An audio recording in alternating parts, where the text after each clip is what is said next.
Hey, salut tout le monde, c'est Dixor. Aujourd'hui on se retrouve pour un nouveau tutoriel. Alors il y a quelques semaines de ça, j'ai fait une vidéo présentation et test de Windows 10, vidéo dans laquelle je vous ai présenté les nouvelles fonctionnalités ainsi que tous les points positifs de Windows 10. Mais aujourd'hui on se retrouve pour parler d'un point négatif par rapport à cet OS, à savoir le respect de la vie privée des utilisateurs. Alors je ne sais pas si vous êtes au courant, mais quand Windows 10 est sorti, il y a vraiment eu beaucoup de bruit sur internet par rapport à ça, que ce soit par des blogueurs, des utilisateurs ou encore même des hommes politiques. En fait, les gens étaient vraiment super énervés par rapport au fait que Windows 10 est un véritable aspirateur à données.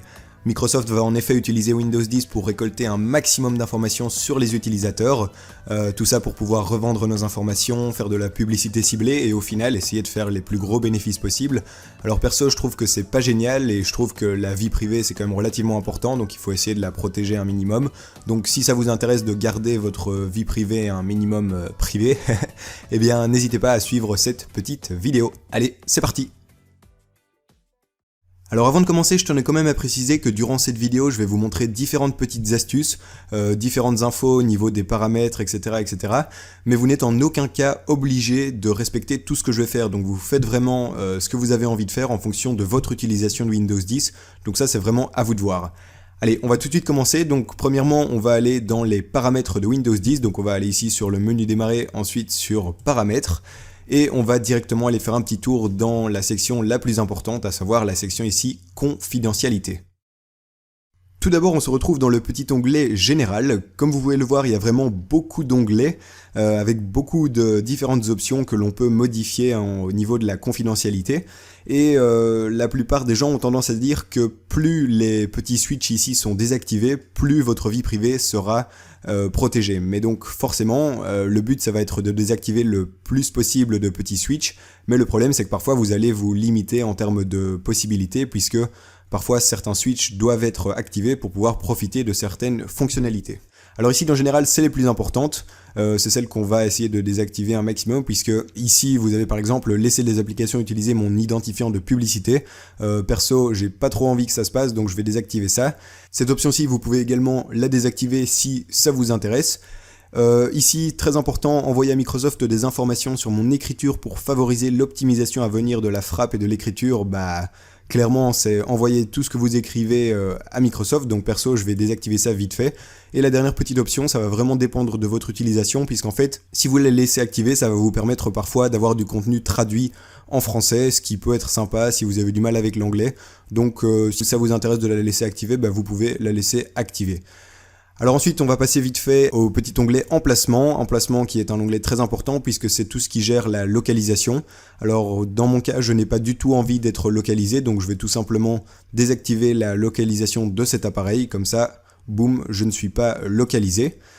Alors ensuite ici dans appareil photo vous allez pouvoir en fait être soit très radical et empêcher toutes les applications d'utiliser la caméra, soit vous allez pouvoir sélectionner les applications qui y ont accès, donc par exemple je n'ai pas envie que Edge y ait accès, boum je désactive ça, voilà je vais désactiver ça et ça aussi. Alors ensuite microphone c'est exactement pareil, soit vous êtes radical et vous désactivez totalement l'accès, soit vous désactivez certaines applications. Ensuite, on arrive ici dans voix, entrée manuscrite et frappe. Alors ça, c'est très important, ça a un rapport avec Cortana. En fait, Cortana, comme vous le savez certainement, c'est l'assistante vocale de Windows 10 et Cortana va en fait essayer de nous aider dans la vie de tous les jours grâce à nos rendez-vous, grâce à nos goûts, nos préférences, etc., etc. Et pour faire tout ceci, Cortana doit avoir beaucoup d'informations sur nous et doit en quelque sorte essayer de nous connaître comme c'est indiqué ici. Et donc, en utilisant Cortana, vous allez par conséquent envoyer beaucoup d'informations sur vous à Microsoft et donc ça c'est vraiment à vous de choisir. Soit vous voulez utiliser Cortana mais vous mettez votre vie privée en péril, soit vous arrêtez d'utiliser Cortana en cliquant ici tout simplement sur arrêter de me connaître et vous désactivez cette petite option. Donc ça c'est vraiment à vous de choisir. Alors ensuite ici dans informations sur le compte, vous allez pouvoir empêcher les applications d'avoir accès à vos données. Personnellement je n'ai pas envie qu'elles y aient accès, mais il faut savoir que dans certains cas les applications vont vous empêcher d'utiliser leur service si vous ne leur laissez pas l'accès à vos noms, etc. Donc parfois vous allez devoir réactiver cette petite option. Alors dans Contact, vous allez encore une fois pouvoir désactiver certaines applications, donc pour qu'elles n'aient pas accès à vos contacts. Donc moi je vais tout désactiver. Ensuite, dans calendrier, personnellement, je vais tout désactiver parce que je veux que mon calendrier reste privé. Messagerie, eh bien personnellement je n'utilise pas du tout tout ce qui est message, etc. sur mon ordinateur, donc je vais encore une fois désactiver cette option. Radio, je vais désactiver ça aussi vu que je n'utilise pas du tout ce service. Alors autre appareil, c'est assez intéressant puisqu'en fait ça va vous être utile si vous synchronisez différents appareils grâce à Windows 10. Donc si jamais vous utilisez Windows 10 sur votre PC, votre tablette et votre téléphone, bah, ça peut être intéressant de garder cette option activée, mais pour ma part j'utilise Windows 10 uniquement sur mon PC, donc je vais tout simplement désactiver cette option. Ensuite on arrive ici dans commentaires et diagnostics. Alors ici généralement on est placé en mode automatiquement, qui est d'ailleurs recommandé forcément, mais moi je vous conseille d'aller ici sur le mode jamais, puisque grâce à ça vous n'allez jamais envoyer de commentaires à Windows 10 et donc jamais envoyer d'informations supplémentaires à Microsoft. Et ici dans les données de diagnostic et d'utilisation, je vous conseille de mettre de base, c'est le minimum qu'on peut mettre et ce qui va en fait permettre encore une fois d'envoyer le minimum d'informations par rapport à votre appareil à Microsoft.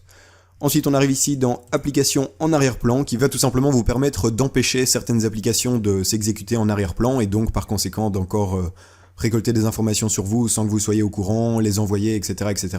Donc moi je vous conseille de laisser activer les applications que vous utilisez souvent, mais sinon toutes les autres, bah, vous pouvez les désactiver, c'est super simple et ça pose normalement aucun problème. Alors avant de quitter la petite section ici confidentialité, j'aimerais vous montrer encore un petit truc au niveau de l'onglet ici général. Plus précisément ici au niveau de gérer mes informations de personnalisation et de publicité Microsoft.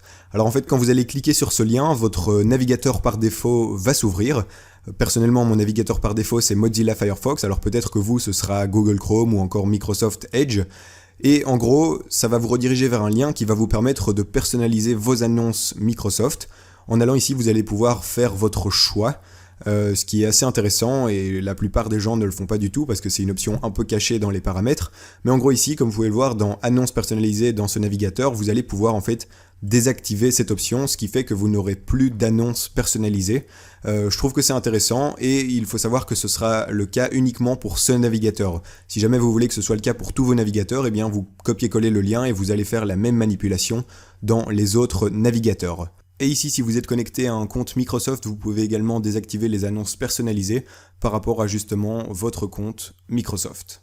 Voilà, donc ça c'était pour les annonces personnalisées. Le prochain petit truc que je vais vous montrer maintenant, vous allez voir, c'est vraiment pas mal si vous voulez protéger votre vie privée, mais il faut savoir qu'il y a quelques points négatifs à cette petite technique.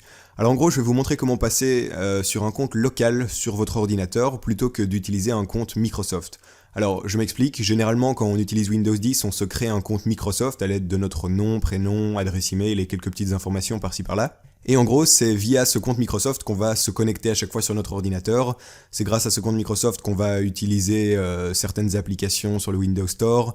On va vraiment utiliser ce compte Microsoft pour faire pas mal de choses. Et donc, encore une fois, il y a beaucoup d'informations sur nous qui vont être liées à ce compte Microsoft et qui vont, encore une fois, pouvoir être renvoyées à Microsoft, etc., etc. Et donc, il y a une alternative, si jamais on veut encore se protéger le plus possible, on peut se faire un compte local. Donc un compte local, ça porte très bien son nom, puisqu'en fait ce sera un compte qui ne sera pas directement lié à Microsoft, et donc ce sera en quelque sorte un peu plus sécurisé en termes de vie privée. Alors en ce qui concerne les points négatifs, je vais vous les dire tout de suite.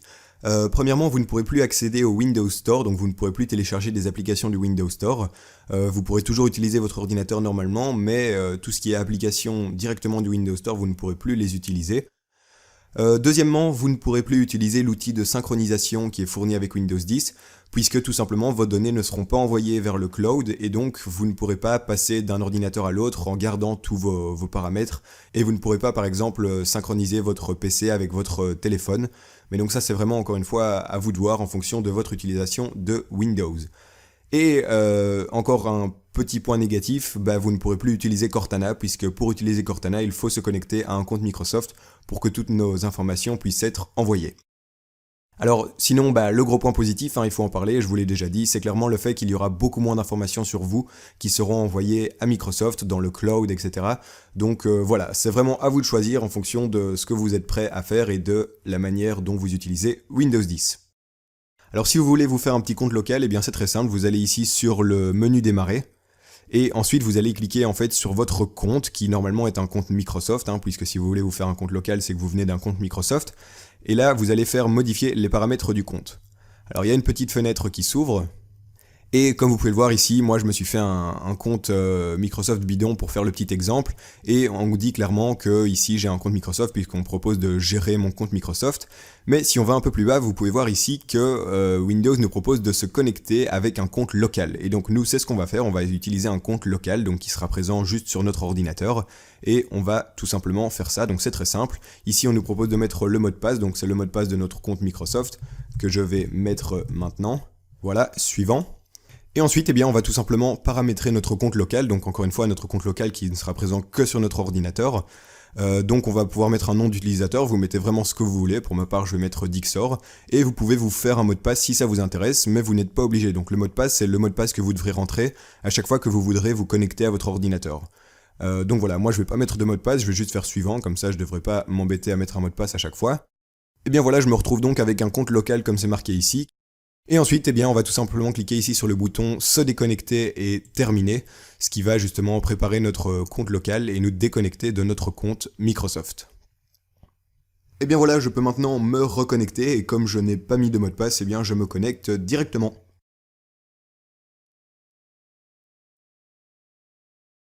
Et voilà, on se retrouve donc sur mon bureau, et maintenant si on va voir sur le menu démarrer, eh bien on peut voir que je suis désormais sur un compte local. Et d'ailleurs si je vais modifier les paramètres, eh bien on peut voir que Windows me propose de repasser sur un compte Microsoft si j'ai envie. Donc voilà, ça c'était pour la petite histoire du compte local. Et bien voilà, on arrive tout doucement à la fin de ces quelques petits trucs et astuces pour protéger votre vie privée un minimum sur Windows 10. Alors je tenais quand même à préciser qu'il faut essayer de ne pas devenir totalement parano par rapport à ça. Il faut pas croire qu'on est espionné H24, que tout ce qu'on fait est enregistré, même si je vous l'accorde sur internet actuellement ça commence à devenir un peu le cas. Par contre je tenais également à dire que Microsoft n'a pas fait de très bons choix par rapport à Windows 10 et par rapport au respect de la vie privée des utilisateurs, mais il faut relativiser un peu, et quand on voit d'autres services sur internet ou même d'autres systèmes d'exploitation, bah quand on fait la comparaison on peut quand même se dire que Windows 10 n'est pas le pire à ce niveau là. Donc voilà, moi je ferai peut-être encore quelques petites vidéos pour vous proposer quelques trucs, quelques astuces pour vous protéger, que ce soit sur internet, sur Windows ou ailleurs, je sais pas encore trop, parce que je trouve que c'est quand même assez important et je le fais personnellement. Donc voilà les amis, moi je vous dis à la prochaine et on se retrouve pour une prochaine vidéo. Allez, salut tout le monde, ciao ciao.